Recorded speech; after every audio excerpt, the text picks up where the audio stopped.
बसेरा जग का उजाला यहाँ देगा देगा। कितने युगों पे लगाए हथेला, मुरली सुनाई किया रास सुनहरा। हुए हैं निहार इसलिए नजर का असर है। स्वागतम स्वागतम स्वागतम।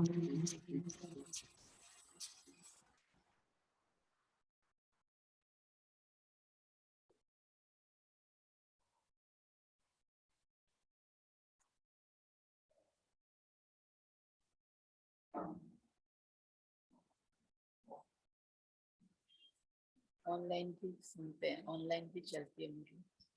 हाँ, तो वो लोग भी और सब सेंटर्स पे भी, अपने सेंटर्स के और गीता पाठशाला वगैरह के जूम पर चलते। हाँ, हाँ, अब वो रिकॉर्ड अब चला।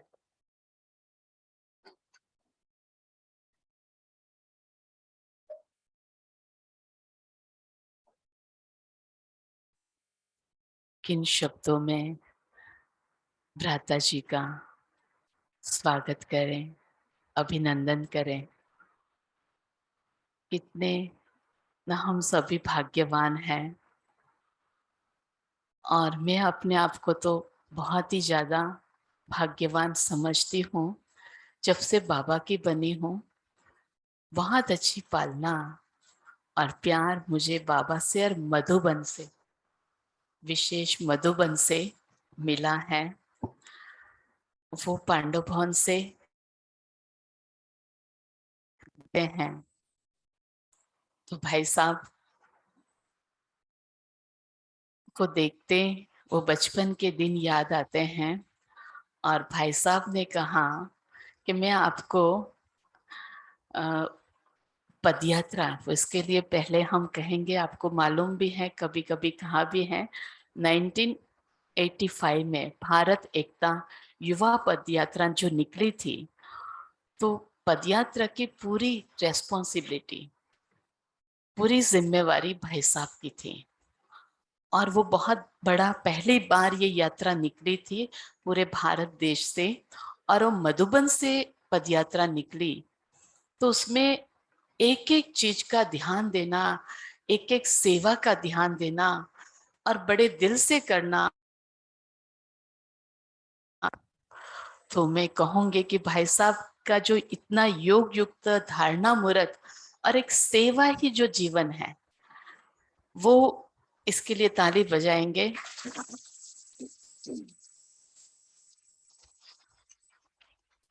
और मैंने देखा है, बहुत करीब से भी देखा है, पदयात्रा में बचपन से भी, और हर वक्त हम देखते रहते हैं भाई साहब की सेवाओं को और उनके इतने बड़े दिल को। जो दिलाराम बाप के इतने बड़े दिल वाले बच्चे हैं कि जिनको दिन रात सेवा सेवा और सेवा, और बाबा ये सदा दिल में रहता है और कुछ नहीं। इतने धारणा मूर्त हैं, इतने योगी तो आत्मा हैं, और इतना जो मेडिकल विंग के आप सेक्रेटरी तो हैं, लेकिन मैं कहूँगी उससे बढ़कर हैं आप, क्योंकि पूरी रेस्पॉन्सिबिलिटी भाई साहब ही कॉन्फ्रेंस की भी और सेवाओं की लेकर के चलते हैं। और फिर भी इतने लाइट रहते हैं, इतने हल्के रहते हैं, यानी कोई चेहरे पर कभी भी टेंशन या तो शब्द ही उचित नहीं लगता है, लेकिन कभी भी ऐसा दिखता ही नहीं है कि इतनी बड़ी सेवाओं को करते हैं आप, और इतने लाइट होकर के करते हैं, क्योंकि बाबा को सदा साथ रखते हैं, निमित्त बन करके करते हैं। और मैं ज्यादा नहीं कहूंगी क्योंकि मैं चाहती हूँ कि भाई साहब से ही हम सुने, क्योंकि बहुत सारी सेवा संभालते हैं। कि जो भी यज्ञ में कोई भी पेशेंट होते हैं, तो वो टोटली उन पेशेंट की, यानी बीके अपने बड़े हैं चाहे छोटे भी हैं, और अपना जो माउंट आबू में भी और शांतिवन में भी, पहले सबसे पुराना माउंट आबू में एवर हेल्दी हॉस्पिटल, तो वो भी नीचे शांतिवन में भी बना है, वहां के भी आप डायरेक्टर हैं। तो मैं भाई साहब से ही अब निवेदन करूंगी कि आप सभी जो हैं इच्छुक हैं, चात्रक हैं कि आपके द्वारा, आपके मुखारविंद के द्वारा बाबा के धारणा युक्त महावाक्य सुने, तो आपकी तरह एक एक, हाँ, सेवा में इतने योग युक्त धारणा मूर्त बच्चे बाबा के तैयार हों। तो जोरदार तालियों से फिर से माता जी का अभिनंदन।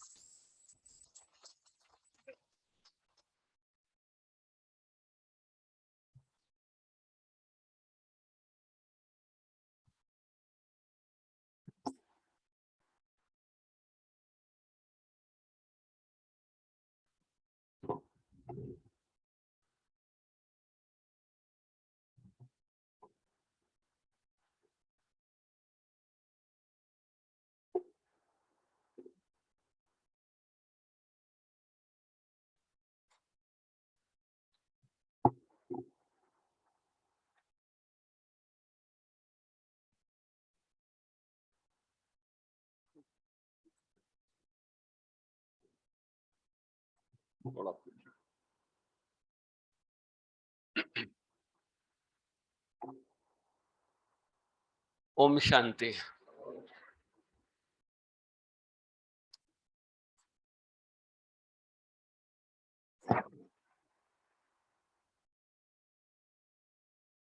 भावना दीदी जब छोटी थी तो मधुबन से जो यात्रा निकली, उस यात्रा में आप स्कूल में तब पढ़ते थे या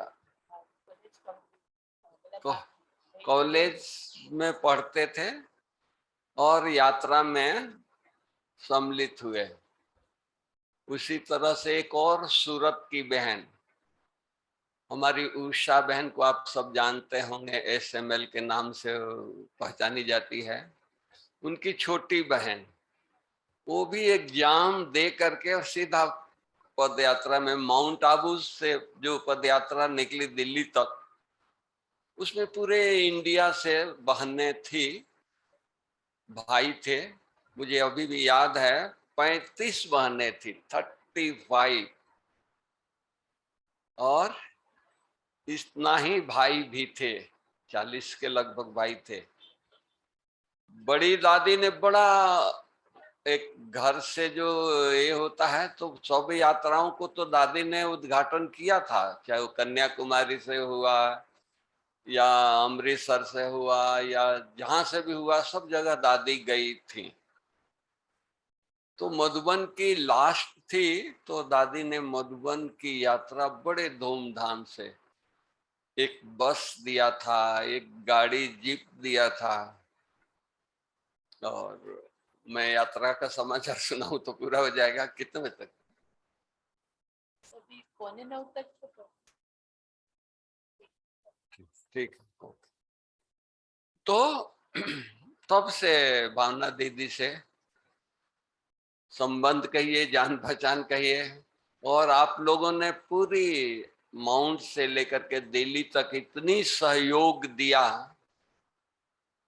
कि राजस्थान तो आप जानते हैं, कहाँ ऐसे जगह उन लोगों ने ठहराने का प्रबंध किया था स्कूल में, और बहने स्कूल में रहें, हर चीज की व्यवस्था करनी पड़ती है। तो मतलब कि बाबा ने कराया। तब से भावना बहन का मेरे को था कि बहन ने पूरी सहयोग हमको पद यात्रा में दिया है, इनको हम कभी, इनका भी हम क्या कहें, सहयोग तो नहीं कहेंगे, तो ये तो अभी दीदी बन गई है। इतना बड़ा सभा, इतना बड़ी बगीचा लगाया है, बाबा का फुलवारी तैयार किया है, तो हम क्या सहयोग देंगे, बल्कि इनसे सहयोग लेते रहते हैं। तो इन्होंने कहा और हमने स्वीकार कर लिया, नहीं तो केवल हम रोहतक तक ही आए थे। हमारे साथ डॉक्टर प्रताप भाई भी थे, तो वो तो चले गए, बोले कि मैं नहीं रुक सकता हूँ। मैंने कहा कि नहीं, मैं तो रुकूंगा। भावना दीदी निमंत्रण दिया है, वो हमको पद यात्रा में इतनी सहयोग दिया है, तो संगम पर हम किसी का ये ले करके नहीं जाएं। ये मौका है सेवा करने का, सहयोग देने का, तो इसलिए आए। इनके कारण और आप लोगों का दर्शन हुआ, आप लोगों से मुलाकात हुई। भल आप मधुबन में आते हैं, लेकिन इतना नजदीक से मिलना नहीं होता है। चलते फिरते देख लेते हैं, लेकिन पता नहीं लगता है कि आप दिल्ली से हैं, कौन से सेंटर से हैं, ये पता नहीं लगता है। आज सभा को देख करके लगा कि भावना दीदी कितनी मेहनत किया होगा दिल्ली में आकर के, वो प्रत्यक्ष फल दिखाई दे रहा है। तो देखो, मेहनत का फल मिलता है। बाबा हम बच्चों को मेहनत करवाता है, रोज रोज नई नई बातें सुनाता है। किस लिए? संपन्न बनाने के लिए, संपूर्ण बनाने के लिए। और हम सबका भी एक ही लक्ष्य है कि हम जल्दी से जल्दी, जितना हो सके, हम सब संपन्न बन जाएं, बाबा की आशाओं को पूर्ण करें। यास तो हम जब 7 डेज का कोर्स पूरा किया, बाबा का परिचय मिला, तब से ही पता लग गया कि हमको भगवान की आस को पूर्ण करना है। लेकिन हम कहाँ तक किए हैं? क्या इसी स्पीड से, इसी पुरुषार्थ से हम बाबा की आशाओं को पूर्ण करेंगे? सोचे, कौन सा पुरुषार्थ अब करना है? तो अब हमको वो पुरुषार्थ करना है। बाबा कहता कि निरंतर हमारे से लोगों को देख करके लगे ये सचमुच परमात्मा के बच्चे हैं, ये सचमुच इनको भगवान पढ़ाता है। लोगों को लगे। आज भक्तों को साक्षात्कार होता है तो लगता है इनको कुछ मिला है, इनको साक्षात्कार हुआ है। उनकी धुन, उनकी चलन, उनकी दृष्टि कुछ और हो जाती है। तो उसी तरह हम बाबा के बच्चों की धुन, हम बाबा की बच्चों की लगन, हमारी दृष्टि कुछ और हो। ब्रह्मा बाबा को कैसा था? बाबा को खाली संदेश मिला, शिव बाबा ने कहा बच्चे तुम आत्मा हो, बाबा को धुन सवार हो गया। बाबा खो गए कि नहीं मैं आत्मा हूं, शरीर नहीं हूं। तो क्या हम लोगों को इतना धुन सवार है कि सचमुच मैं आत्मा हूं? इतना अभ्यास कर रहे हैं, इतनी हमारी प्रैक्टिस है। इतना प्रैक्टिस करना है। जब तक प्रैक्टिस नहीं करेंगे, जब तक खो नहीं जाएंगे, जब तक स्वरूप नहीं बनेंगे, तब तक बाप समान नहीं बनेंगे। क्योंकि बाबा खो गए थे, बाबा समा गए थे। तो हमको भी उस ज्ञान के स्वरूप बनना है, एक एक चीज की स्वरूप बनना है। केवल ज्ञान सुनने से हम स्वरूप नहीं बनेंगे। सुनने से जानकारी होगी, मैं आत्मा हूं। घंटों भाषण कर सकते हैं, आत्मा के ऊपर कोर्स करा सकते हैं, लेकिन स्वरूप कितना बने हैं? हम किसी को देखते हैं तो हमको क्या दिखाई देता है? वो व्यक्ति दिखाई देता है, उसकी आकृति दिखाई देती है, या परमात्मा के हम संतान हैं, हम आत्मा है, वो सुप्रीम सोल है, हम सोल हैं। सोल कॉन्शियस की स्मृति रहती है। बाबा को स्मृति रहती थी तो अपने शरीर को भुला दिया। बाबा को जो भी व्यक्ति देखता था तो किस रूप में देखता था? श्री नारायण के रूप में देखता था, श्री कृष्ण के रूप में देखता था, एंजिल के रूप में देखता था। साधारण रूप में बाबा कभी नहीं दिखाए। साधारण कर्म किया, यज्ञ है बाबा का, इतने बच्चे हैं तो हर सेवा करनी पड़ेगी। उन दिनों में इतना कोई संपत्ति नहीं था कि नौकर लगा दें। आज तो हर प्रकार के साधन है, तो सेवाधारी भी है, नौकर भी है, सब सेवा हो रही है। लेकिन बाबा के टाइम में कुछ ऐसा नहीं था, तो बाबा हर सेवा अपने हाथ से करते थे। सफाई भी करना है तो बाबा करते थे। गेहूं की बोरियां आ गई है बाहर से खरीद करके, तो बाबा बैठ करके गेहूं साफ करते थे। लेकिन बाबा की याद निरंतर करते थे। ऐसा नहीं कि गेहूं साफ करने बैठ गए तो गेहूं में ही लग गए, चावल साफ कर रहे हैं तो चावल में ही लग गए, नहीं। बाबा की याद में कर्म योगी बनकर के कर्म करना उन्होंने सिखाया।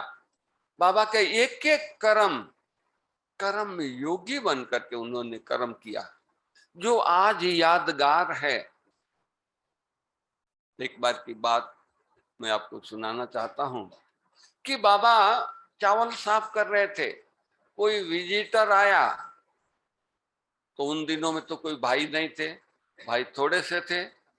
तो गेट पर ड्यूटी बहनों को होती थी, दादियां सिक्योरिटी का काम करती थी।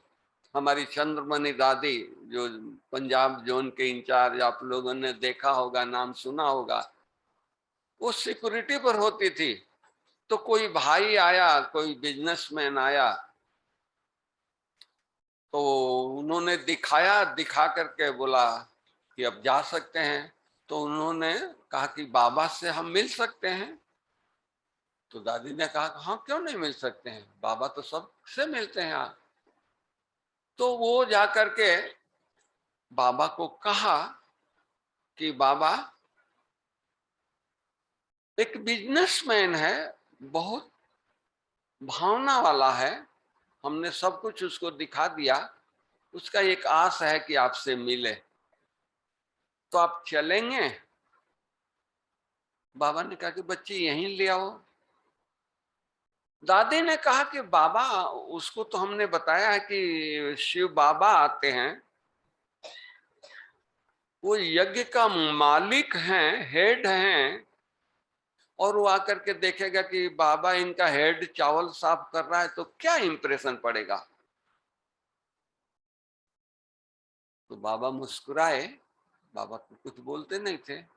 मुस्कुरा करके, मम्मा बाजू में चावल साफ कर रही थी, इधर दादियां थी, इधर और बच्चे थे। तो मम्मा से कहा, मम्मा देखो इनको कितना अभिमान है, अरे बाबा यज्ञ की सेवा कर रहा है, क्या इसमें है? परमात्मा की यज्ञ की सेवा बाबा नहीं कर सकता है? यज्ञ तो भगवान का है, परमात्मा का है। तो दादी को लगा, तो दादी ने कहा ठीक है बाबा, मैं बुला कर लाती हूँ। दादी बुला करके लाई। वो व्यक्ति बाबा के सामने आकर के खड़ा हुआ।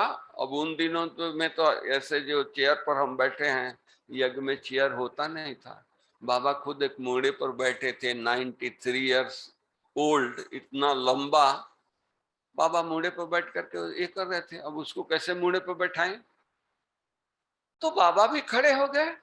लेकिन बाबा शिव बाबा के याद में थे, तो जब बाबा खड़े हुए तो विष्णु का साक्षात्कार हो गया उसको। तो उसके आंख से आंसू आने लगे और वो पांव पड़ गया, लेट गया, क्योंकि वो विष्णु का भगत था और उसको विष्णु भगवान की साक्षात्कार हो जाए, सोचो उसको तो लॉटरी खुल गई, भाग्य खुल गया। तो कहने का भाव कि हर कर्म करते हुए, आप माताएं घर में जाते हैं, हर प्रकार की सेवा करनी पड़ती है, जवाबदारी है। हर प्रकार की सब्जी काट रहे हैं, सफाई कर रहे हैं, बाबा के साथ कर रहे हैं। जब बाबा के साथ कर्म करेंगे तो हमारे में अहंकार नहीं आएगा। मैं सुबह से झाड़ू लगा रही हूँ, सुबह से काम कर रही हूँ, बहुत सोई है, फलाना सोया है, ये याद नहीं रहेगा। अगर हम बाबा की याद नहीं है तो झाड़ू लगा रहे हैं, कोई सेवा कर रहे हैं और एक नजर हमारे अपने संबंधियों पर है, वो सोया है, वो सोई है, वो उठ नहीं रही है, हम ही सुबह से लगे हुए हैं। अरे मेरा भाग्य बन रहा है, मेरी एक्सरसाइज हो रही है, मेरा स्वास्थ्य ठीक हो रहा है। क्यों ना हम पॉजिटिव सोचें। पोछा लगा रहे हैं, पोछा जैसा कोई एक्सरसाइज दुनिया में होती नहीं है। कभी कमर दर्द होगा नहीं, कभी पेट बाहर नहीं आएगा, कभी कुछ होगा नहीं, गारंटी है। हम लोग नहीं एक्सरसाइज करते हैं तो ओबेसिटी हो जाता है, कई प्रकार की बीमारियां होती है, शुगर हो जाता है, ब्लड प्रेशर होता है। लेकिन हम सेवा करें, लेकिन बाबा की याद को न भूलें। पहला हमारा याद हो, दूसरी हमारी सेवा हो। हम अपने घर में हैं, सुबह उठते हैं, घर वाले सब ज्ञान में नहीं चलते हैं, ठीक है, कोई बात नहीं है, लेकिन हम उठ करके उनको बाबा से ब्लेसिंग लेकर के बाबा को बुलाएं, बाबा आओ, ये आपके बच्चे सोए हैं, उनको सकाश दो, उनको दृष्टि दो। बाबा आपके द्वारा उनको दृष्टि देगा, वो उठेंगे, उनको सुकून लगेगा। आज बड़ा लाइट लाइट लग रहा है। उनको क्या पता है कि मम्मी बाबा को बुला करके दृष्टि हमारे को दिलाई है, वो तो सोए थे। लेकिन बाबा आया है आपके कहने से, बच्चों के कहने से बाबा आता है या नहीं आता है? आता है ना, हर जगह आता है। तो आप अपने घर में बुलाए हैं सुबह सुबह अमृत बेले की बाबा आओ, और बाबा आकर के आपके कहने से बच्चों को दृष्टि दिया है, तो आप सोचो घर का वातावरण कैसा हो जाएगा? पावरफुल होगा नहीं? और जब बच्चे उठेंगे, वहां खोलेंगे, तो उनको कैसा महसूस होगा? हम कभी भी नहीं कहें अरे ये तो पता नहीं बाबा, इनके साथ हमारा संबंध कैसे जोड़ दिया, ये तो राक्षस हैं, ये तो फलाना है, ये तो ऐसे हैं वैसे हैं, ये तो हमेशा ही डंक मारते रहते हैं। नहीं, हम ब्राह्मण हैं, हमारे मुख से ब्लेसिंग निकलना चाहिए। भले वो हमारे को कुछ भी कष्ट देते हैं, लेकिन वो कष्ट हमारे मुख से उनके बदले कष्ट नहीं देने वाली शब्द हो या कोई आशीर्वाद हो, हम उनके लिए ब्लेसिंग दें। नहीं, ये परमात्मा के बच्चे हैं, आज नहीं तो कल ये मेरे से भी आगे जाने वाले हैं, जाएंगे। क्योंकि हम माताएं क्या है, बाबा ने चुना है ना, भगवान ने चुना है ना, और भगवान ने जिसको चुना है उसको सोच समझ के चुनेगा ना। आज मोदी जी किसी को मंत्रिमंडल में रखते हैं तो सोच समझ के रखते हैं ना, या ऐसे ही कोई को रख लेते हैं? बड़ा सोचना पड़ता है ना, वो तो यहाँ के मंत्रिमंडल है। और वहां के मंत्रिमंडल में जब बाबा ने सोचा है नई दुनिया की स्थापना करने के लिए, तो कुछ आप में विशेषता देखी होगी तो आपका चुना है ना, नहीं तो औरों को नहीं चुनता।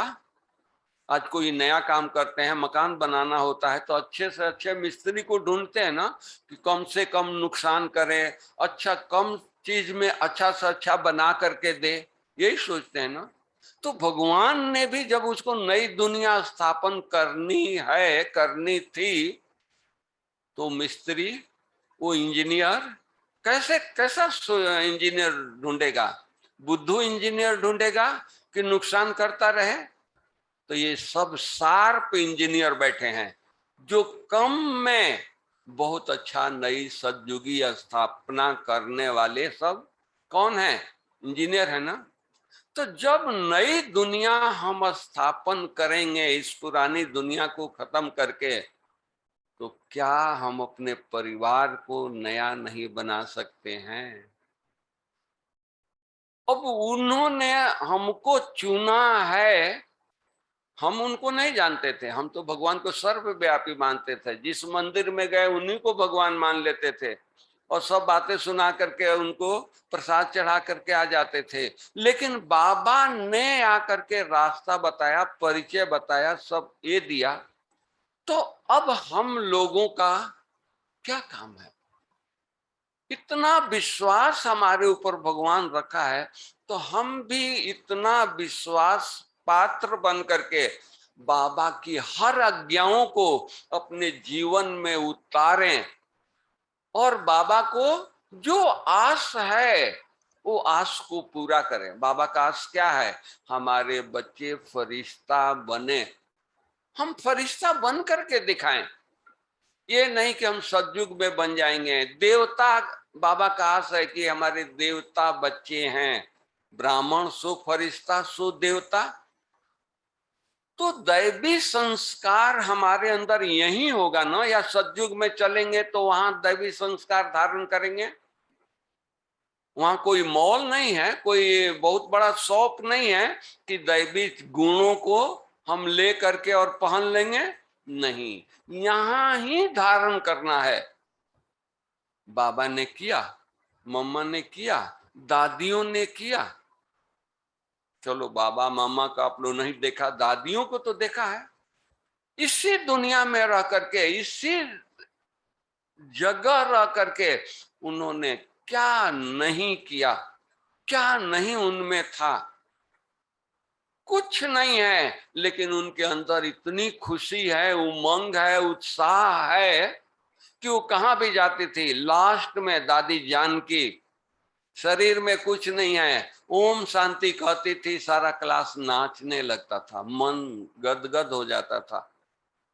मैं कौन, मेरा कौन, मुझे क्या करना है, तीन ही शब्द लास्ट का उनका मंत्र बना लिया था। और तीन शब्द में, चाहे वो प्रेसिडेंट आए, उनके सामने भी यही तीन शब्द कहा। और प्रेसिडेंट ने अपने भाषण में कहा कि दादी ने तीन महावाक्य, तीन मंत्र दे दिया, उसमें सब कुछ आ गया। तो तीन मंत्र में कितना चीज समाया हुआ है, क्या है? उनकी धारणा है। उनके अंदर वो कूट कूट करके धारणा थी, जो बोलती थी लोगों के ऊपर छा जाता था। तो हम बाबा के बच्चे, अगर हमारे अंदर वो धारणा हो जाए, बाबा की वो महावाक्य हमारे अंदर स्वरूप बन जाए, तो हम घर में जाएंगे, परिवार में जाएंगे, रिश्तेदारों के पास जाएंगे, तो उनको महसूसता नहीं होगी? होगी। लेकिन हम धारण करके नहीं जाते हैं, केवल सुन कर जाते हैं।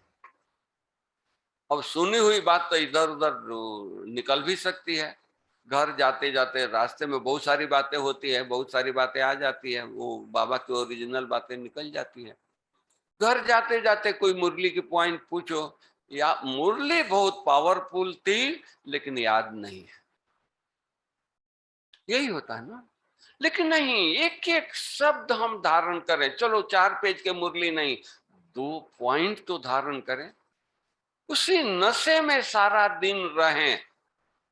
भगवान आया है हमको पढ़ाने के लिए, इतना ही 2 बातें धारण कर लो। भगवान पढ़ाया है। आज आपका छोटा बच्चा है, स्कूल जाता है, स्कूल में कॉलेज में कोई प्रोफेसर लंदन से आता है, अमेरिका से आता है, क्लास लेता है, तो ना घर में आता है, नाचते हुए आता है, भूख लगी है, लेकिन पहले क्या कहेगा?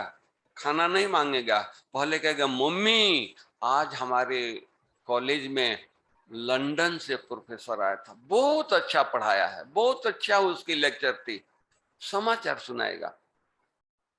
हम लोगों की इतनी उछल होती है, हम परिवार में जाएं, मित्र दोस्तों के पास जाएं, तो हम कहें कि आज भगवान ने मुझे ये कहा है। नहीं, इतनी उछल होती है। ये उछल होनी चाहिए, ये लगन होनी चाहिए।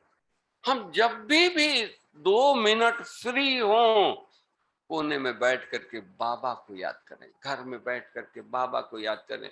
इंक्वायरी ना करें फलाना क्या कर रहा है, बच्चे क्या कर रहे हैं, बहू क्या कर रहे हैं। अरे करने दो, मेरे इंक्वायरी से वो सुधरने वाले नहीं हैं।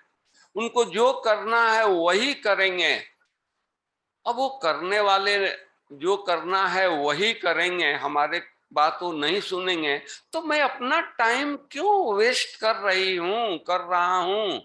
इससे तो अच्छा है कि बाबा को याद करें, बाबा से शक्ति लें, और हो सकता है कि उस शक्ति से, उस वाइब्रेशन से उनके ऊपर असर पड़े। हमारे बोल से उनके ऊपर असर नहीं पड़ेगा। हम बाबा को जितना जितना याद करेंगे, अपने जीवन में परिवर्तन करेंगे, स्वरूप बनेंगे, वो लोगों पर प्रभाव पड़ेगा। ब्रह्मा बाबा कभी परिवार वालों को ज्ञान नहीं सुनाया। उनकी युगल जसोदा मैया थी, उनको ज्ञान नहीं सुनाया कि शिव बाबा मेरे में आया है, अब उन्होंने कहा कि तुम आत्मा हो तो तुम भी आत्मा हो। नहीं, खुद स्वरूप बना तो परिवार वालों पर असर पड़ा। जसोदा माँ बाबा के नजदीक आती थी, बाबा नहीं दिखाई देता था, फरिश्ता दिखाई देता था, कृष्ण दिखाई देता था। एक बार की बात है, वो नाश्ता बना करके लाई तो निर्मल शांता दादी उनकी लड़की है, पुत्र वधू ब्रजेंद्रा दादी, उन दोनों बच्चियों को कहा कि बच्चियां आप लोग जाकर बाबा का नाश्ता कराओ। तो उन्होंने दोनों ने कहा कि मम्मी आप इतना प्यार से बाबा के लिए नाश्ता बनाई हो, आप ले जाओ, आप कराओ। तो जसोदा मैया ने कहा कि मैं बाबा के पास जाती हूँ तो बाबा दिखाई नहीं देता है, वो तो फरिश्ता दिखाई देता है, वो नारायण दिखाई देता है, वो कृष्ण दिखाई देता है, मैं नाश्ता किसको कराऊंगी। तो उन बच्चियों ने जवाब दिया कि मम्मी हम कभी बाबा के पास जाते हैं कुछ काम से, तो बाबा हमको बाबा नहीं दिखाई देता है, डैडी नहीं दिखाई देता है, वो तो नारायण फरिश्ता बैठा है। वो प्रभाव उन लोगों पर पड़ा और उनकी वृत्ति बदल गई। नहीं तो जसोदा मैया भक्ति भावना उनमें इतनी थी जितनी बाबा में थी, उन वैसे उनमें भी थी। और वो पतिव्रता नारी थी, पति को ईश्वर मानती थी। जब बाबा बिजनेस में जाते थे तो नाश्ता वगैरह करा करके तैयार होकर घर से निकलते थे तो माता आरती उतारती थी, बाबा को तिलक देती थी, बाबा बिजनेस में जाते थे। ऐसा अटूट भावना, श्रद्धा। और वो नारी एक सेकंड में बदल जाए कि ये मेरा ईश्वर नहीं है, ये पति नहीं है, ये बाबा है, ये कितनी बड़ी ये हो सकती है। तो बाबा की परिवर्तन ने बच्चों को बदला, रिश्तेदारों को बदला। जो बाबा के परिवर्तन से उनके रिश्तेदार बदल सकते हैं, उनकी युगल बदल सकती है, तो क्या हम बच्चों में परिवर्तन आएगा तो हमारे रिश्तेदार नहीं बदलेंगे। लेकिन उतना हम मेहनत नहीं करते हैं। बाबा को नशा चढ़ गया था, हमको स्वर्ग स्थापन करनी है। बाबा के नजरों में स्वर्ग दिखाई देता था। 400 बच्चे बेगरी पार्ट, 4 आना पैसा नहीं, आप सब हिस्ट्री पढ़े होंगे। बाबा को चिंता नहीं, बाबा नशे में था। अरे बाबा तो कल जा करके श्री कृष्ण बनेगा, श्री नारायण बनेगा। ये चिंता नहीं है कि ये 400 बच्चे क्या खाएंगे, उनके लिए क्या नाश्ता बनेगा, वो चिंता नहीं। भंडारी आती थी, जो भंडारा इंचार्ज दादी थी, वो बाबा के पास आती थी, वो बाबा को कहती थी कि बाबा बच्चों को क्या ब्रह्मा भोजन बनेगा। बच्ची ठहरो, बन जाएगा। और बाबा नशे में चले जाते थे। 10 बजता था, पोस्ट आता था, और उस पोस्ट में कुछ न कुछ पैसा होता था। बाबा पोस्ट खोलता था, भंडारी को बुलाता था कि जाकर के राशन मंगाओ, ब्रह्मा भोजन तैयार करो। इस तरह से तो हम लोगों को भी, हम भाई बहनों को कैसे भी परिस्थिति आ जाए अपनी स्थिति को चेंज नहीं करना है। हमारे साथ कौन है? स्वयं भगवान है। सोचो, किसी युग में भगवान हमारे साथ नहीं रहेगा, सतयुग में भी भगवान साथ नहीं रहेगा। इस संगम पर, इस साधारण जीवन में हमारे साथ बाबा है। तो हमारा जीवन साधारण नहीं है, हम उस नशे में रहें। ठीक है, हमारा मकान महल नहीं है, झोपड़ी है, हमारा फ्लैट पुराना है, ठीक है, बाबा को याद तो कर सकते हैं। हमारे लिए बाबा महल बना रहा है, हम उस झोपड़ी को क्यों देख रहे हैं? हम पड़ोसियों को क्यों देख रहे हैं कि इनका तो कोठी बन गया, इनका तो बंगला बन गया? हम अपने महल को क्यों नहीं देख रहे हैं कि बाबा मेरे लिए स्वर्ग का महल बनवा रहा है? हम अब जा रहे हैं, रिटर्न जर्नी पर हैं, हमारा अंतिम समय है। तो बाबा कहते हैं ना कि अंतिम समय स्वर्ग की झाड़ दिखाई देनी चाहिए। तो हम अपने महल को क्यों ना देखते हैं, वो झोपड़ी को देखते हैं, उनके कुटिया को देखते हैं, उनको देखते हैं। हमारे इतना अंदर धुन चढ़ जाए कि वो देखें, अरे पैसा हम कमा रहे हैं, खुशी इनके चेहरे पर है, नशा इनके चेहरे पर है, रूहानियत इनके चेहरे पर है। वो पूछने आए, अब क्या करते हो, क्या मिला है? झोपड़ी में बैठे हो, आपके सामने मेरा महल है, मेरा अच्छा बंगला है, हमारे पास गाड़ी है, आपके पास कुछ भी नहीं है, आप खुश हो? आपके चेहरे पर इतनी रौनक है, का सीक्रेट क्या है? वो पूछने आए, न कि हम भगवान के बच्चे हम उनके पास जाएं या वो हमारे को देख करके कहें कि देखो ये भगवान तो कहते हैं कि इनको भगवान पढ़ाता है, लेकिन इनके चेहरे देखो, इनकी खुशी देखो, साधारण नहीं है। हम उस नशे में रहें, उसी स्थिति में रहें। वाह मेरा भाग्य, वाह कौन मिला है, कौन पढ़ा रहा है, कितना अच्छा परिवार मिला है, कितना, जो हमारे बड़े बड़े ऋषि मुनि नेताओं को भी ज्ञान नहीं है, वो ज्ञान भगवान हमें दिया है। नई दुनिया की स्थापना करना है तो भगवान ने मुझे सेलेक्ट किया है स्वर्ग बनाने के लिए। अपने भाग्य पर नाज रखें, अपने भाग्य को देखें। भगवान को स्वर्ग, दुनिया भगवान से मदद लेती है और भगवान हम बच्चों से मदद ले रहा है। बच्चे स्वर्ग स्थापन करना है, तुम मदद दो। मांग रहा है मदद या नहीं मांग रहा है? हमारी प्यूरिटी की मदद चाहिए, हमारे हर चीज की मदद उसको चाहिए, हमारे बुराइयों की मदद चाहिए कि बुराइयां दे दो, अच्छाइयां भरो, जहां जाओ लोगों को खुशबू फैलाओ। ये भगवान के बच्चे हैं, ये फरिश्ते हैं। बाबा यहां तक कह दिया कि आप पूर्वज हो, साधारण नहीं हो। सुबह उठ करके लोगों को सकाश दो।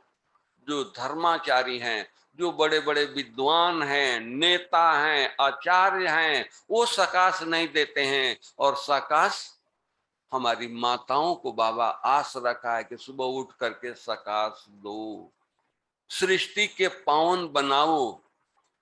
वो समझते हैं कि हम सृष्टि को पावन बना रहे हैं, वो एक को पावन नहीं बना रहे हैं। और हम बाबा के बच्चे ईच वन टीच वन, एक एक को अपना संग का रंग लगा करके बाबा को बना देते हैं और उनमें भी आध्यात्मिक ज्ञान भर देते हैं, उनमें भी जागृति भर देते हैं। हमारे ऋषि मुनि, वो अपने जैसे कितने परिवार को ऋषि मुनि बनाया, एक को भी नहीं बनाया। और हमारे बाबा के बच्चे अनेकों को कोर्स करा देते हैं, प्रदर्शनी समझा देते हैं, प्रेरणा देते हैं और उनको भी ऐसा जीवन बनाने के लिए अंदर से आता है कि नहीं, हमारा भी जीवन ऐसा हो। ये किसकी कृपा है, किसकी ये है? जब इतना भगवान हमारे ऊपर आस रखा है, हम सोचें हम उस आस को कब पूरा करेंगे। अपने से बातें करें।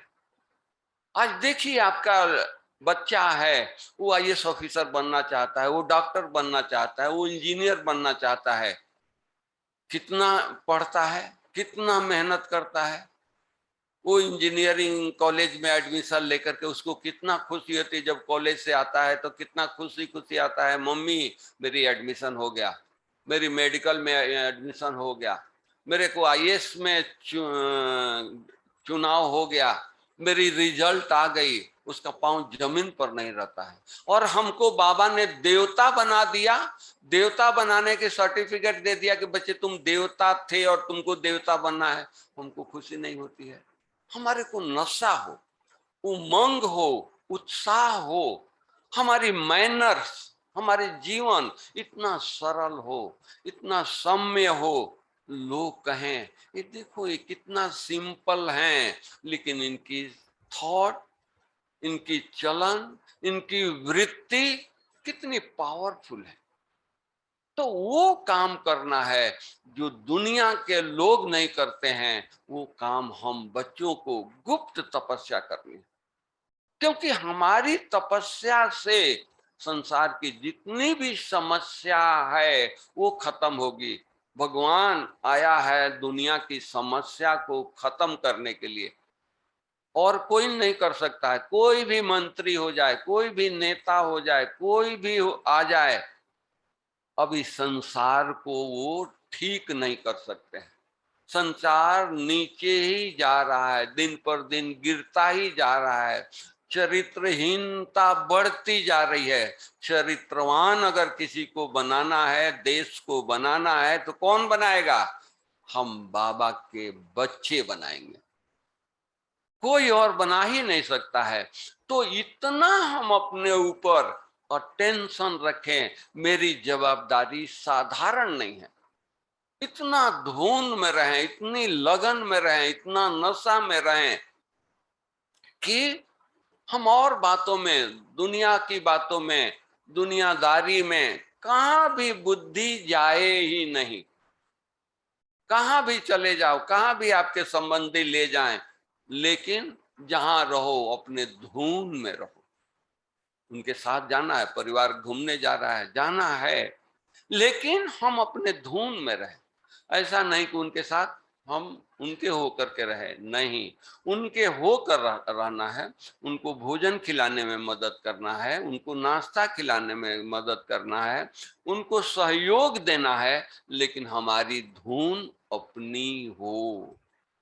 उनको ये ना लगे मम्मी हमारे से अलग है, नहीं, उनको लगे कि नहीं मम्मी हमारी है, ऐसा भाषणा देना है, लेकिन स्पिरिचुअल भाषणा देना है, रूहानियत की भाषणा देनी है। तो वो कहे कि नहीं मम्मी होती है तो हमारा काम सब सहज हो जाता है, पापा साथ में होता है तो मुझे कुछ सोचने की जरूरत नहीं पड़ती है। वो उसको फीलिंग हो। क्यों? आप परमात्मा के बच्चे हैं। सुबह उठ करके बाबा को याद किए हैं, बाबा आपको, आपके साथ है। गुड मॉर्निंग सुबह भगवान को किए हैं, भगवान आकर के आपको गुड मॉर्निंग किया है। जो भगवान को रोज गुड मॉर्निंग करेगा और जिसके पास रोज भगवान गुड मॉर्निंग करने आएगा, सोचो कितना पावरफुल होंगे। हम अपने शक्तियों को जगाएं, और शक्तियां तब जगेगी जब हम स्मृति में होंगे। सब कुछ है, मान लीजिए आप करोड़पति हैं, लेकिन लॉकर में सब कुछ जाकर के बैंक में जमा कर दिए हैं, लॉक कर दिए हैं, और आप मार्केट में गए, आपको 1 किलो सब्जी लेनी है, जेब में पैसा नहीं है, करोड़ों रुपया है, लेकिन लॉकर में बंद है। तो उसी तरह हमारे पास सब कुछ है, लेकिन हम इमर्ज करके बैठे हैं। अब कोई परिस्थिति आ गई तो हम घबरा रहे हैं, अरे अब क्या होगा। अरे भगवान ने जो ज्ञान दिया है, इतने सालों से जो योग किया है, उसका प्रयोग करो ना। हमारी दादियां क्या नहीं उनके सामने आई, सब कुछ आई, लेकिन वो निश्चिंत रहे। कहाँ उनके घर 1937 में जब यज्ञ की स्थापना हुई तो जिस परिवार से दादियां आई वो परिवार कैसा था, उनका बिजनेस जापान, सिंगापुर, विदेश में था। अब जिसका बिजनेस विदेश में होगा वो सोचो कैसा व्यक्ति होगा। ऐसे धनी, ऐसे पूंजीपति परिवार से हमारी दादियां आई, लेकिन मुड़ कर नहीं देखी।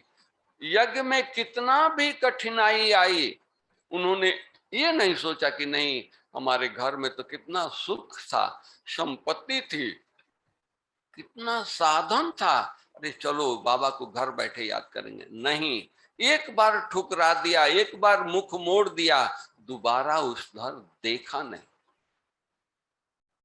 तो उसी तरह हम लोगों को कुछ भी हो जाए, कहां भी कुछ भी संकल्प नहीं चले फलाने से कुछ मदद ले लें, नहीं। बेगरी पार्ट था, बाबा को पता था वो हीरे जवाहरात के मर्चेंट थे, क्या उनकी दोस्ती हीरे जवाहरात बेचने वालों से नहीं होगा? आज आप दुकान करते हैं तो अड़ोस पड़ोस के सारे बिजनेस वाले आपको जानते हैं ना, आप उनको जानते हैं ना, कुछ मदद चाहिए तो लेते हैं ना, देते हैं ना, ऐसे ही धंधा चलती है ना। तो भगवान को, ब्रह्मा बाबा को नहीं था, लेकिन ब्रह्मा बाबा को नशा था, ये यज्ञ परमात्मा का है, मैं मनुष्यों से भिक्षा लूंगा क्या, मैं मनुष्यों से मदद लूंगा क्या? नहीं, ये यज्ञ परमात्मा का है, परमात्मा ही चलाएगा, परमात्मा के बच्चे चलाएंगे, कोई अज्ञानी का कुछ धन लगेगा नहीं। इसलिए बेगरी पार्ट होते हुए बाबा, राजाओं के साथ उनका संबंध था, लेकिन किसी राजा को फोन नहीं किया कि कुछ धन मुझे भेज दो, 10 बोरी गेहूं ही भेज दो, मांगा नहीं। एक बार की बात है, ब्रह्मा भोजन, बाबा बेगरी पार्ट में सब बच्चों के साथ एक साथ भोजन करते थे। तो ब्रह्मा भोजन हो रहा था, ब्रह्मा भोजन के टाइम थालियां लग गई थी, भंडारी जो खाना खिलाने वाली थी उन्होंने अनाउंसमेंट कर दिया, भाई एक बार दाल मिलेगी, दोबारा दाल कोई नहीं मांगना। बाबा सुना, बाबा को अच्छा नहीं लगा, बाबा उठ गए और उठ के अपने रूम में आ गए, थाली लगा हुआ है। जब बाबा आ गए तो मम्मा पीछे पीछे आई कि बाबा कहाँ चले गए, भोजन का टाइम है, उठ के कहाँ चले गए। तो देखा कि तो बाबा की याद में इतनी गहरी पावरफुल याद है, तो मामा कुछ बोली नहीं, मामा भी वहीं बैठ गई। दूसरी दादियां आई, तीसरी दादियां आई, बाबा की इतनी पावरफुल याद देख करके वो लोग बैठ गए। फिर भंडारी जिसने अनाउंसमेंट किया था वो आई, बाबा सब बच्चे इंतजार कर रहे हैं, चलिए भोजन, ब्रह्मा भोजन स्वीकार करिए। बाबा उठ करके आए, बाबा शिव बाबा से बातें कर रहे थे, बाबा भोजन पर आए, भोजन ब्रह्मा भोजन स्वीकार किया, सब बच्चे स्वीकार किए, सब बच्चे अपने अपने रूम में चले गए, बाबा भी अपने रूम में आ गए।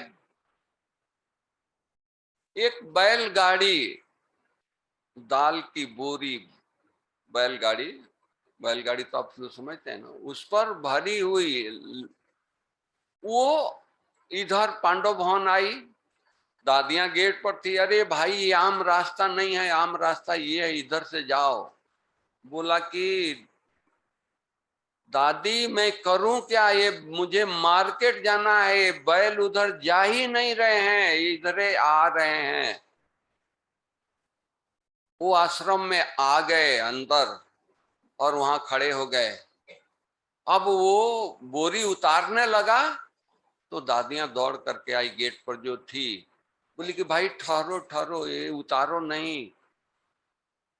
तो बोला कि नहीं मुझे तो आदेश हुआ है यहाँ उतारने का। बोला ठहरो, मैं बाबा से पूछ के आती हूँ। वो बाबा के पास गई, बाबा ने कहा कि बच्चे को पहले भोजन कराओ। बाबा ने उसको भोजन करवाया, फिर मिला, प्रसाद दे करके विदाई किया और वो दाल के बोरी उतार करके चला गया। अब सोचो आज भी माउंट आबू में दाल के मिल नहीं है, आज भी, ये हम 50 की बात सुना रहा हूं, आज भी, उन दिनों में तो था ही नहीं कुछ, आज भी दाल के मील नहीं है। बाबा कहां से भेजा? भगवान जो चाहे वो कर सकता है, कहने का भाव। तो हमारी स्थिति इतनी पावरफुल हो, हमारी लगन इतना बाबा से हो, हम जो कहें वो बाबा करे, इतना हमारी प्यार हो। अरे भगवान मेरा बाप है, तो हम अभी नहीं उससे हम ये करेंगे तो सतयुग में हम कहेंगे क्या? सतयुग में तो आएगा ही नहीं। अभी हम हक जमाएं, अभी हम उनकी आज्ञाओं पर चलें, अभी हम उनको अपना बना करके जो सुख लेना है वो भगवान से ले लें।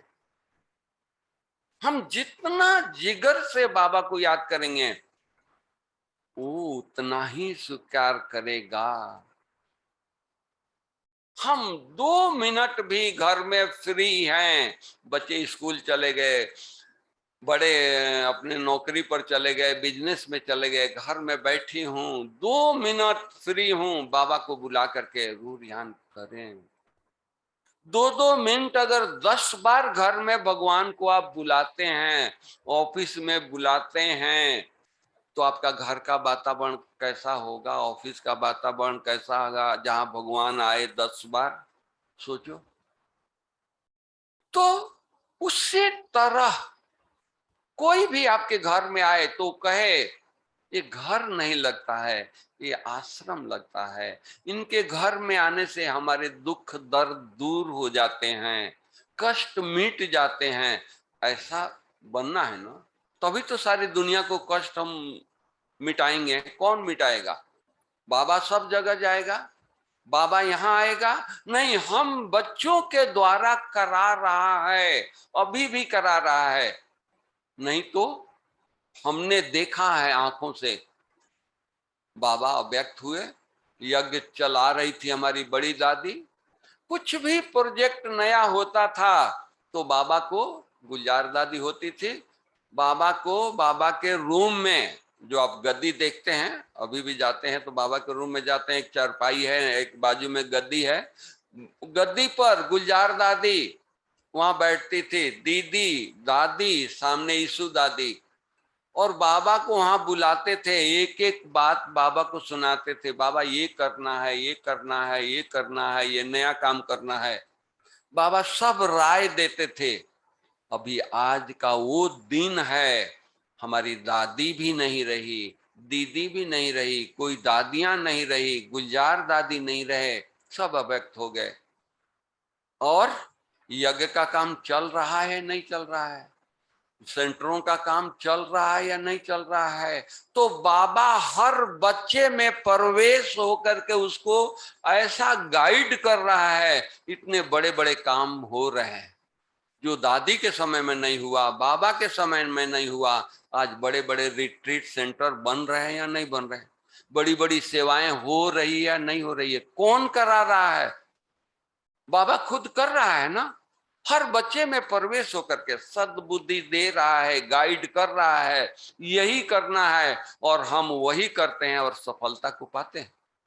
हो रहा है या नहीं हो रहा?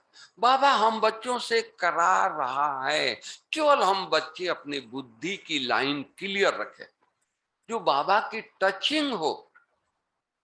बुद्धि क्लियर नहीं होगा तो बाबा को अपना काम कराना है, आप नहीं, आपका बुद्धि टच क्लियर नहीं है, दूसरे को कराएगा, तीसरे को कराएगा। तो हम क्यों ना निमित्त बने, हमारे द्वारा ये काम हो। काम तो भगवान का रुकना नहीं है, होना ही होना है, लेकिन हम निमित्त बनेंगे तो फल हमको मिलेगा ना। तो इसलिए हम अपने बुद्धि को इतना क्लीन रखें, छोटी छोटी बातों में उलझाएं नहीं, छोटी छोटी बातों में पड़े नहीं, इंटरफेयर करें नहीं। संसार चलेगा, परिवार चलेगा, बच्चे चलेंगे। हाँ, आप कहेंगे कि भाई अगर बच्चे खराब संग में जा रहे हैं, हम माँ हैं, हम पिता हैं, हमको चिंता नहीं होगी? होगी, और करनी भी चाहिए, क्योंकि आपका बच्चा है। लेकिन भाई या बहन, आप ये सोचो कि वो चिंता करने से बच्चा सही लाइन पर आएगा? नहीं आएगा। क्योंकि आप क्या भेज रहे हो? नेगेटिव भेज रहे हो। मेरा बच्चा खराब संग में जा रहा है, पड़ गया है, तो क्या हुआ? एक नेगेटिव बात गई ना। अरे वो जा रहा है, आप बाबा के बच्चे हैं, इतना शक्ति बाबा से लो, पावरफुल आप शक्ति उसको वाइब्रेशन दो। बच्चा खराब संग में है, लेकिन आज खराब संग में है, कल अच्छे संग में हमारे संग में आएगा। वो रात को 10 बजे आता है, 11 बजे आता है, गलत संग से आता है, भले उसको बोलना नहीं है, घर का ऐसा माहौल बना देना है, ऐसा पावरफुल वातावरण बनाना है, वो आए, महसूस करे कि जितना हमको गलत संग में आनंद नहीं आया है, गलत संग में तो आनंद के लिए गया है ना, खुशी के लिए गया है ना, वो आकर के महसूस करे कि हमको अपने घर में जो सुख है, जो माहौल है, जो वाइब्रेशन है, वो दुनिया में नहीं है। तो वो उसको खुद से नफरत आए कि मुझे उधर नहीं जाना है, मुझे इधर जाना है, मुझे मम्मी के साथ रहना है।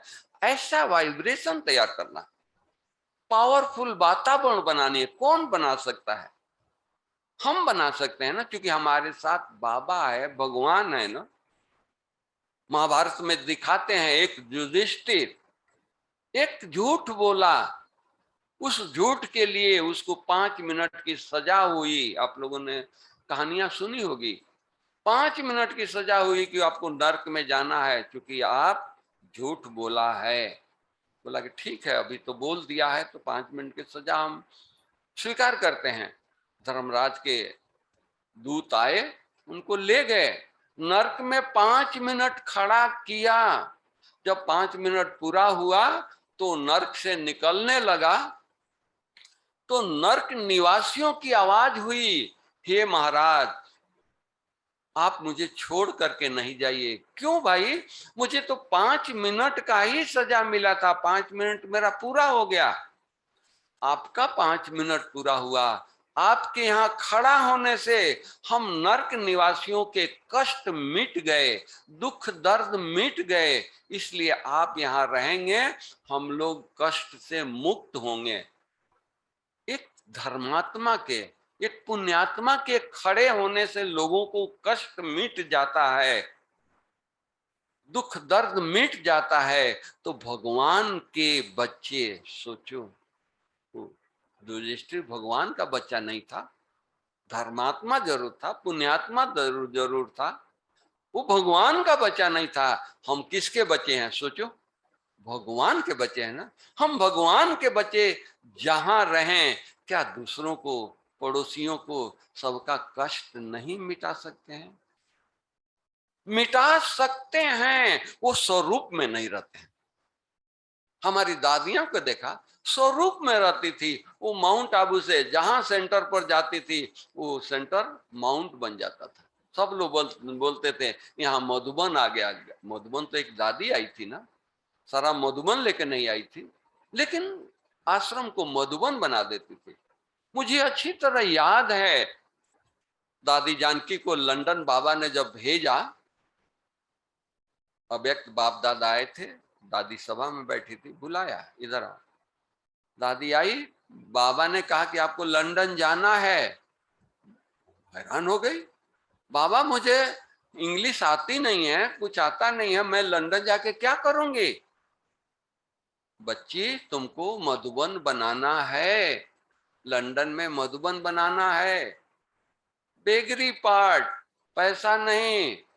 और बाबा कोई डॉलर नहीं दिया, जैसे आपको अपने बच्चे को कुछ दुकान खोलने के लिए कहते हो, फैक्ट्री बनाने के लिए कहते हो कि जाकर फैक्ट्री खोलो, तो पैसा देते हो ना। लेकिन बाबा ने कोई डॉलर नहीं दिया, बोला कि ना, नहीं, आपको जाकर के मधुबन बनाना है। जी बाबा, आज्ञा मानी और गई। आज तो हम व्हील वाली अटैची लेकर कहीं भी जाते हैं।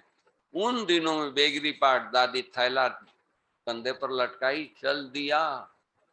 उनकी त्याग, तपस्या, एक अब लंदन में गई, कोई अपना नहीं थे, कुछ नहीं था, किसी ने एक रूम, अपना छोटा सा रूम दिया और वहां बाबा भवन उसको बनाया। आज भी वो यादगार है, लंदन जाएंगे तो आप देखेंगे। और दादी सचमुच 4 साल तक नहीं आई, 4 साल वहां रही और मधुबन बना करके आई। आप जाएंगे तो मधुबन लगता है। ये हेडक्वार्टर, पूरे विदेश का हेडक्वार्टर वो लंदन है। तो उसी तरह एक दादी जाकर के विदेश में, पराये देश में मधुबन बना सकती है, भगवान को ले जा करके। क्या हम अपने घर को मधुबन नहीं बना सकते हैं? सोचो। या हम ही मधुबन में जाएंगे? नहीं, मधुबन में आइए, वेलकम है, लेकिन घर को भी मधुबन बनाइए। और वो तपस्या से बनेगा, धन से नहीं बनेगा। कितना भी धन दे दें, आप उस धन से वातावरण को नहीं चेंज करेंगे। अगर धन से वातावरण को चेंज करना होता, बड़े बड़े धनी लोग बैठे हैं, बच्चे खराब हो रहे हैं, शराब पी रहे हैं, वो धन से सुधार देते। लेकिन धन से कुछ सुधरेगा नहीं, तपस्या से सुधरेगा, बाबा की याद से सुधरेगा। और वो महामंत्र हम बच्चों को मिला हुआ, केवल उपयोग करें, अपने जीवन में लाएं। पेपर आएगा, आप कहेंगे कि भाई आपको तो क्या पता है, आप मधुबन में रहते हो, परिवार में क्या क्या होता है, कितनी बातें होती है। होगी, लेकिन हमको निश्चय हो हमारे साथ भगवान है, हमारा कोई कुछ बिगाड़ नहीं सकता है, इतना निश्चय हो। मैं देवी हूं, मैं कुल देवी हूं, नशा चढ़ जाए, मैं देवी हूं, घर में रहें देवी बन करके, भूखा है कोई हर्जा नहीं, आपे बाबा सुबी रस पिलाएगा। बाबा बच्चों को भूखा नहीं रह सकता है, लेकिन हमारा चलन, चेहरा, हमारा व्यवहार देवी की तरह हो। कब बनेंगे? सतयुग में चल करके, वहां तो हैं, लेकिन संगम पर मुझे बनना है, संगम पर मुझे सब कुछ प्राप्त करनी है। तो ये साधारण समय नहीं है, ये साधारण महावाक्य नहीं है। हम बच्चों को बहुत कुछ करना है, कुछ मेहनत नहीं है, प्यार हो, लौ हो, उसमें लीन रहें, सारा दिन वो दिखाई दे, अरे भगवान क्या दे रहा है, उसी नशे में रहें, उसी नशे में खोए रहें। अरे भगवान हमको स्वर्ग का मालिक बना रहा है, बाबा आया है हमको विश्व का मालिक बनाने के लिए आया है, नजरों में विश्व दिखाई दे। देखो, इतना हम लोगों को अटेंशन देना। कोई बीमारी हो गई, खुद को भी हो गई, घबराना नहीं है। अरे हमारा सुप्रीम सर्जन स्वयं परमात्मा है, हम परमात्मा को याद करें ना, वो सुप्रीम सर्जन जाने ना। आज आप मान लीजिए आपके घर में आपका बच्चा बीमार है, मान लीजिए कोई डॉक्टर है, उसका बच्चा बीमार तो होता है ना, या डॉक्टर के बाद बच्चा कभी बीमार नहीं होता है। बीमार है, वो कल ऑपरेशन 5 फिक्स करके आया है, मैं सुबह आऊंगा, 5 ऑपरेशन मुझे करना है, थिएटर बुक करके आया है। और रात को उसका बच्चा बीमार हो गया, सुबह कहेगा बच्चे को कि नहीं, मेरा तो सुबह सर्जरी है, मैं जा रहा हूं? नहीं, वो पहले बच्चे को ठीक करेगा। तो हमको कुछ हो गया तो हमको ठीक करने वाला स्वयं परमात्मा है, इतना निश्चय हो। केवल निश्चय की बात है, केवल ये है। नहीं, हम साधारण नहीं हैं, हम परमात्मा के बच्चे हैं, परमात्मा ने हमको ये किया है, तो हमको कुछ हो नहीं सकता है। अगर हो गया तो बहुत जन्मों से, 84 जन्मों से हम, ये हमारा 84वां जन्म है ना, ये अंतिम जन्म है ना, पता नहीं क्या क्या हिसाब करके, क्या हिसाब बना कर आए हैं। पिछले जन्म में द्वापर में आप राजा थे, कोई ऐसा गलत निर्णय ले लिया, राज के सभी आत्माओं को कष्ट पहुंचा। आज सभी आत्माएं वो आ रही है, घूमते घूमते हम सब इकट्ठे हैं, वो कष्ट जो हमको मिला है उसका उजूरा तो हमको देना ही पड़ेगा ना। मान लीजिए कि हम किसी से 10 रुपया लिए, 100 रुपया लिया और हम अपना शरीर छोड़ दिया, आप भी बुजुर्ग हो गए, शरीर छोड़ दिया, लेकिन वो 100 रुपया कर्ज तो हमारे ऊपर रहेगा ना। हम दूसरा जन्म लिया, दूसरा शरीर में आए, आप भी दूसरे शरीर में आए, लेकिन 100 रुपया आपका कर्ज तो मेरे ऊपर है ना। तो आप दूसरे शरीर में रहते हुए भी आप मेरे पास आएंगे, आपने कर्ज लिया है मेरा, दो। तो आप आए तो मुझे खुशी से देना है कि जिस समय हमने लिया मेरे पास कुछ नहीं था, हमने आपसे मदद लिया, आज मेरे साथ भगवान है, मेरे पास सब कुछ है। आपका 100 रुपया लिया, हम 1,00,000 रिटर्न करें, हम 1000 रिटर्न करें। क्यों? आज मेरे साथ बाबा है, परमात्मा है, सब कुछ है। मुझे इतनी शांति चाहिए, मुझे उस समय बहुत कष्ट में था, आपने इतनी शांति दिया, आज मेरे साथ शांति का सागर है, आप वो शांति मांगने आए हैं, तो मुझे क्या करना चाहिए? इतना ही लौटाना चाहिए। अरे इतना भर करके लौटाएं, आप धन निधान शांति से संपन्न हो जाए। तो उसी तरह हम लोगों को कोई भी कष्ट हो रहा है, वो समझो हमारा हिसाब किताब चुकतू हो रहा है, ये कष्ट नहीं हो रहा है, वो लेने के लिए आया है, उसको खुशी से दें।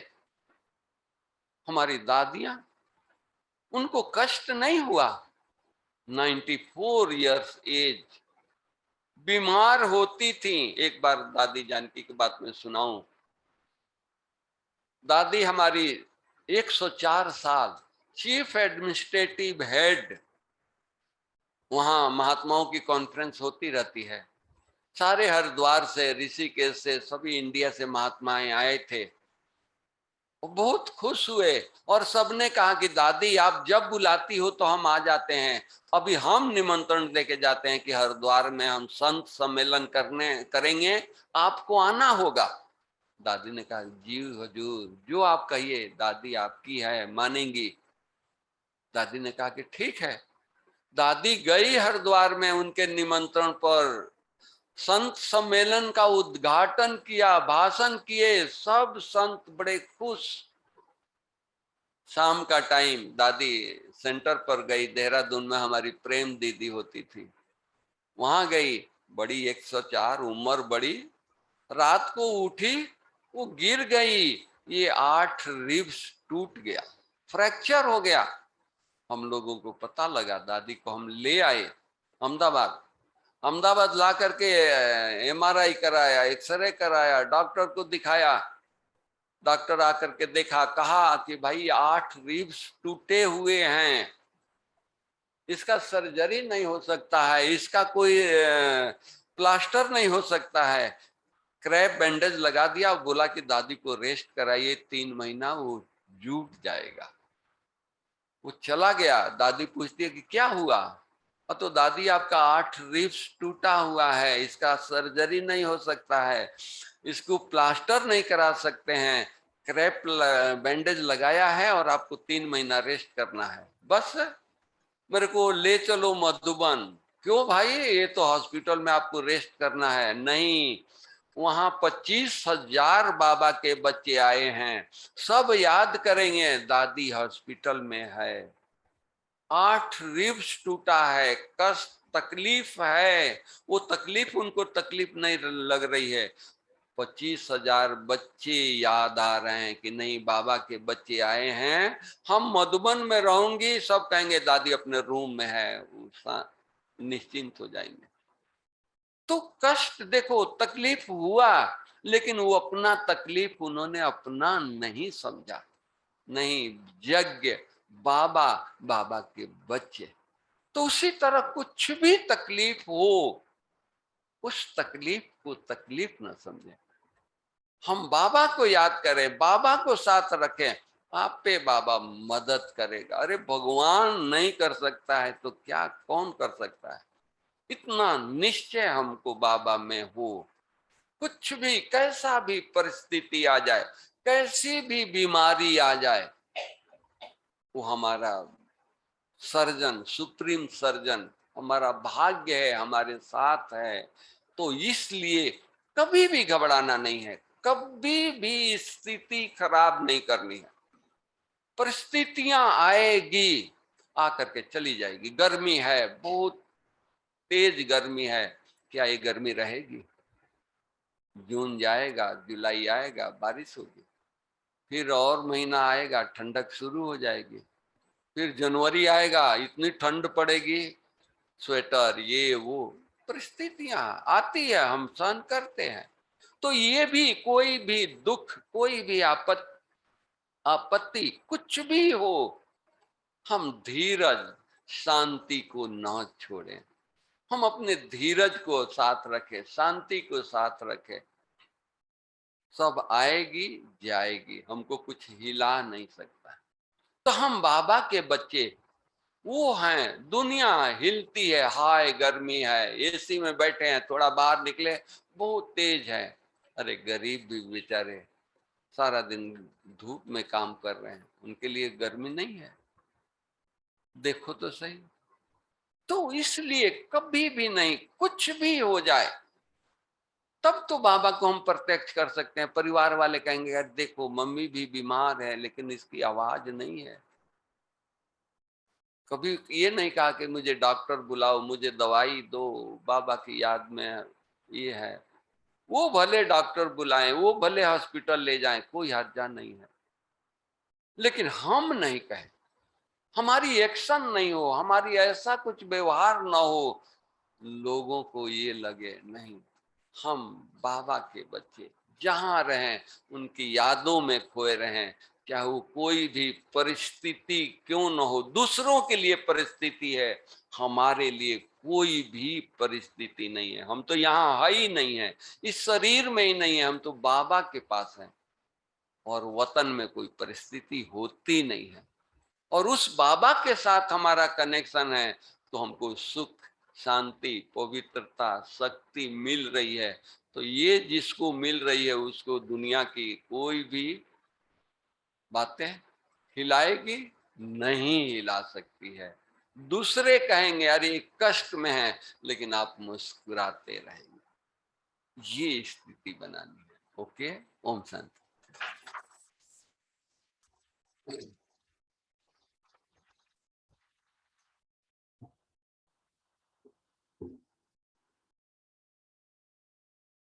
और जोरदार करतल ध्वनि से भ्राता जी का अभिनंदन।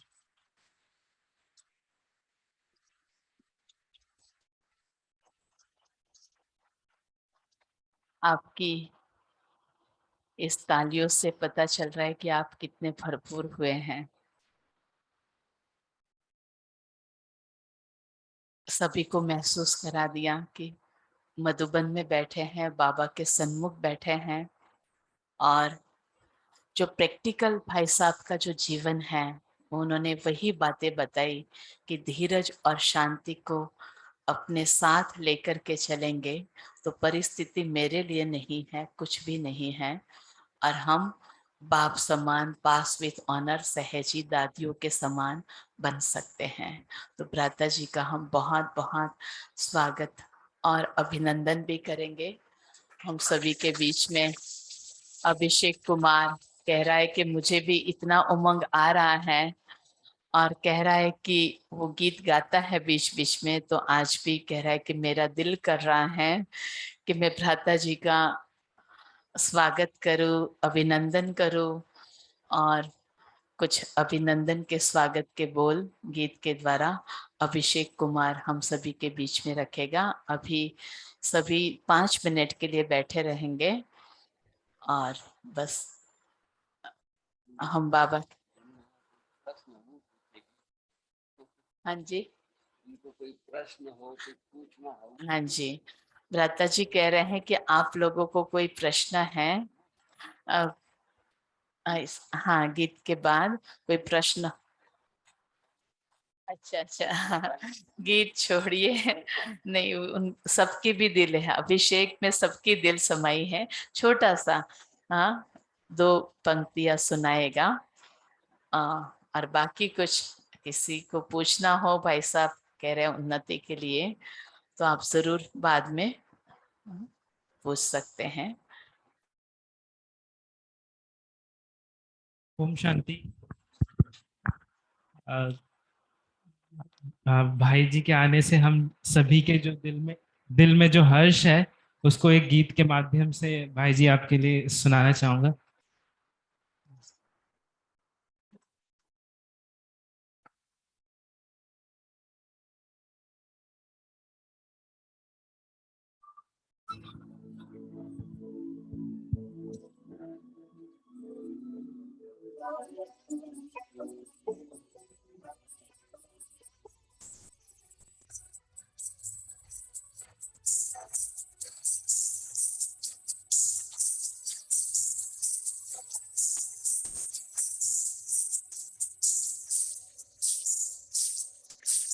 आप यहाँ जो आए हैं सबके दिल हर्षाए हैं।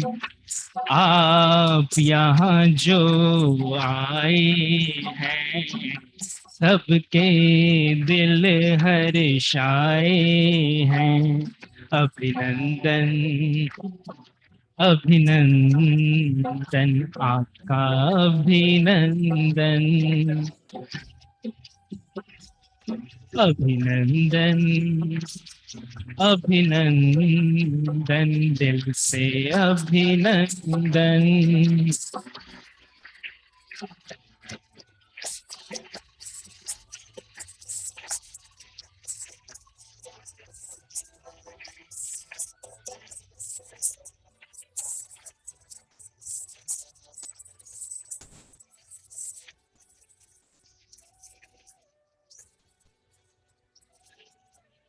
आज के शुभ अवसर पर भाई जी यहाँ आए, आपके यहाँ आने से दिल हर्षाए।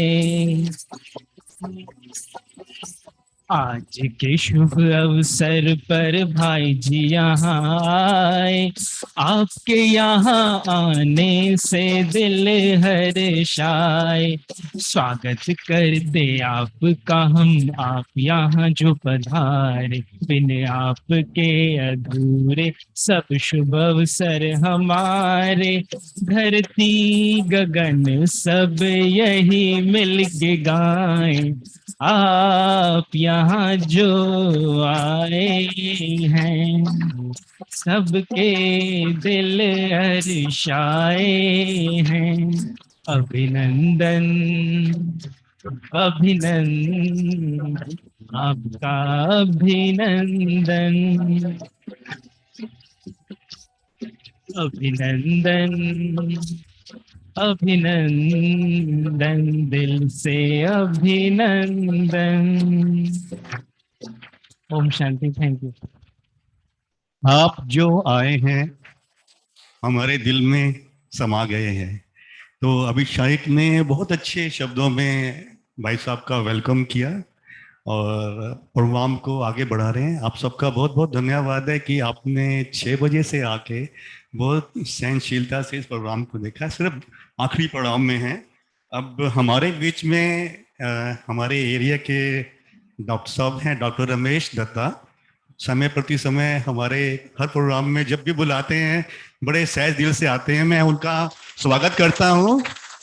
आपके चेहरे पे देखिए कितनी मुस्कान, और ये आज 83 इयर्स के भी एज में सेवाएं दे रहे हैं। हमारे नज़दीक ज्योति नर्सिंग होम है विकासपुरी में, वहाँ एक डॉक्टर्स, ये इनके जो बेटे भी साथ में बैठे हैं, वो भी डॉक्टर हैं। तो मैं डॉक्टर रमेश दत्ता से रिक्वेस्ट करूंगा भाई साहब का स्वागत करेंगे प्लीज।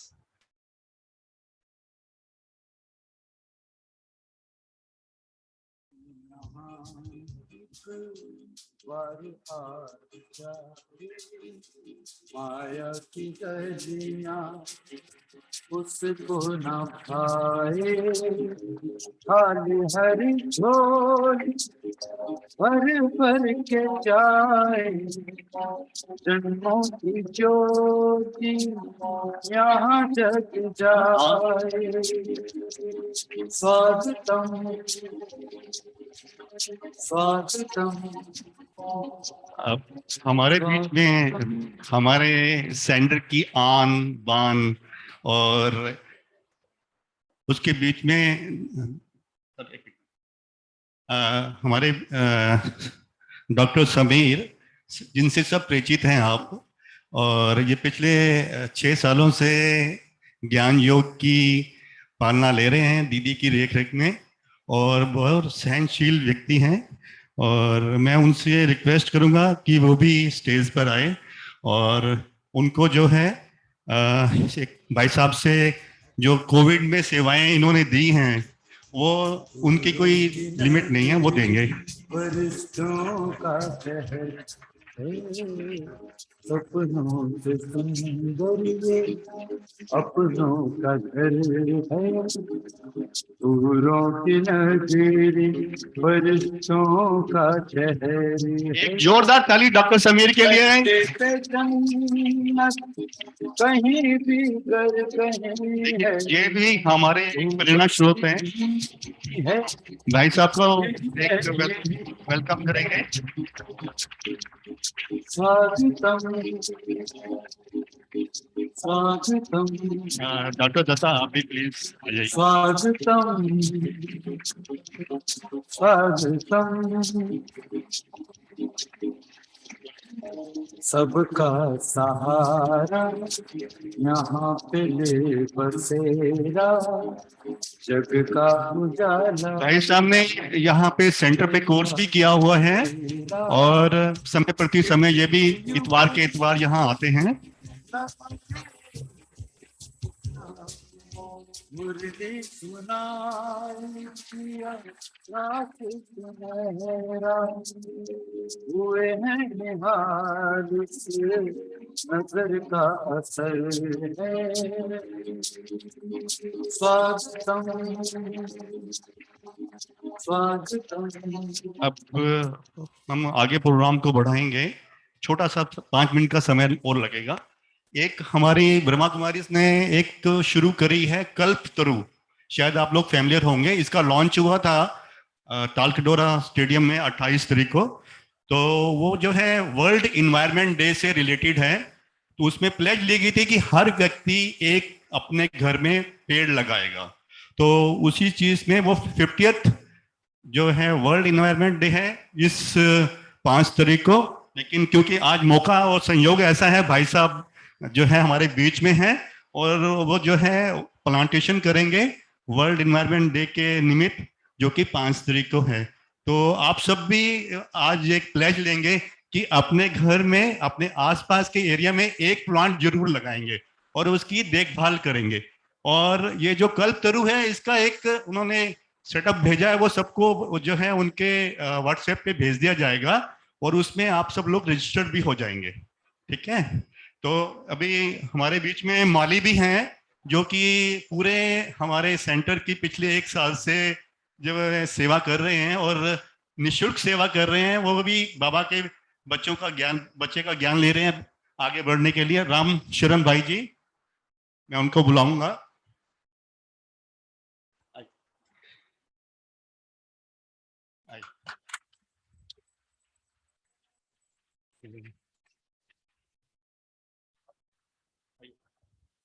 क्योंकि सभी भाई बहन के पास समय कम है, तो बाहर ना जाके हम यहीं ही स्टेज पे ही इसको जो है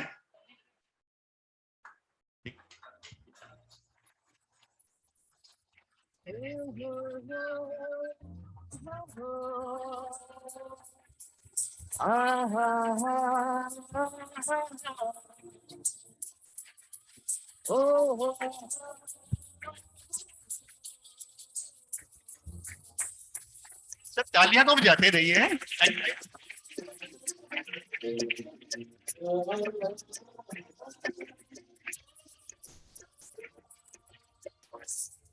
मेरे भारतवासी जाग उठो अब, सुन प्रकृति की पुकार। अब ना छेड़ो, बहुत हो गया, जल रहा है ये संसार मेरे भारतवासी, जाग उठो अब, सुनो प्रकृति की पुकार। मेरे भारतवासी, जाग उठो अब, सुनो प्रकृति की पुकार।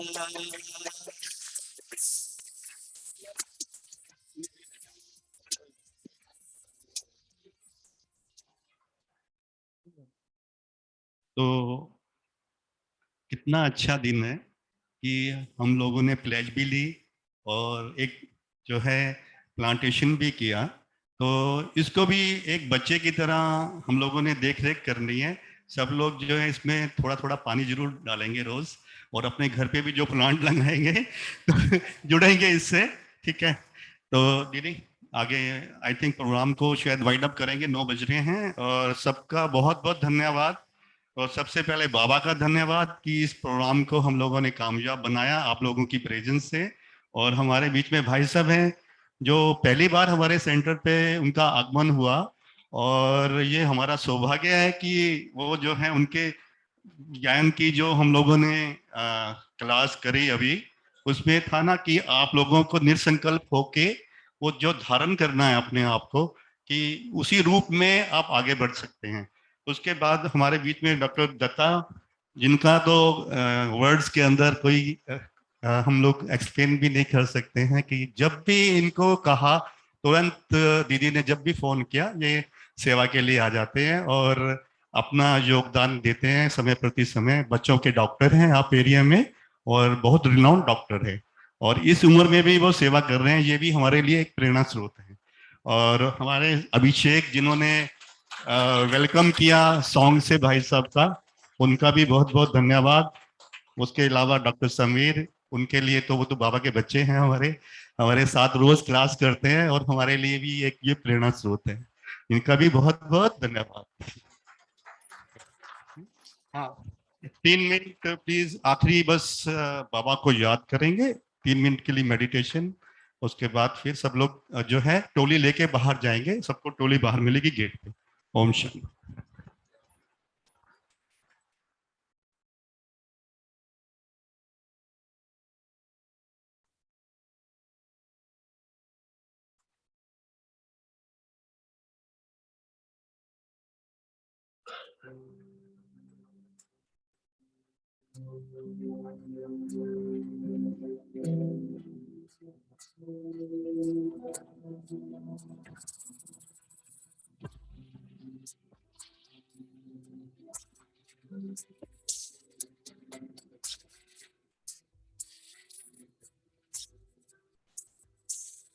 जब तुमसे मन जुड़ जाता है, आनंद अलौकिक पाता। जब तुमसे मन जुड़ जाता है, आनंद अलौकिक पाता है। तुमसे मिलने की चाहत में मन में लो तक उड़ जाता है, मन में लो तक उड़ जाता। जब तुमसे मन जुड़ जाता है, आनंद अलौकिक पाता।